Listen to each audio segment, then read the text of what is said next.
রাসায়নিক সংকটে এবার কোরবানির পশুর চামড়া প্রক্রিয়াজাত বাধাগ্রস্ত হওয়ার আশঙ্কা করছেন ট্যানারি মালিকরা। মধ্যপ্রাচ্যের যুদ্ধের কারণে রাসায়নিক আমদানি প্রায় 50% কমে যাওয়ায় এর দাম বেড়েছে কয়েক গুণ। ফলে চামড়া প্রক্রিয়াজাতে অন্তত 20 গুণ খরচ বাড়বে বলে আশঙ্কা করছেন ট্যানারি মালিকরা। তবে আমদানিকারকরা বলছেন মধ্যপ্রাচ্যের যুদ্ধের প্রভাবেই এবার রাসায়নিকের বাজার অস্থির। জাহিদুল ইসলামের প্রতিবেদন।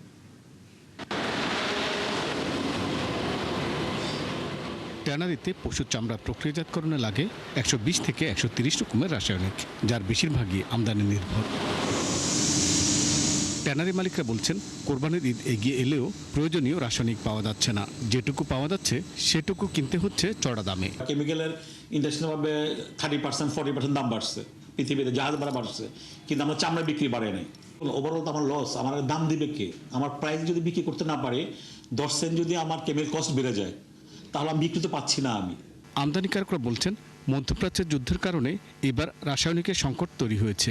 যেখান থেকে রবার্টসগুলি আসে সেখান থেকে সবাই দাম বাড়ায় এবং সিগনিফিকেন্টলি নট ইন 10%, 20%, 25% প্রাইসে কোনো বেতন বাড়াচ্ছে, কোনো 50% প্রাইস বাড়াই ফেলছে। কেমিক্যাল ইম্পোর্টার আমরা সেভাবে ইম্পোর্ট এখন করতে পারতেছি না, কারণ এই বেশি দামে কেমিক্যাল ইম্পোর্ট করে যদি এটাকে মার্কেটে যদি সেই পরিমাণ দাম না ওঠে, তাহলে তো সে লস যাবে, ডাইরেক্ট লস।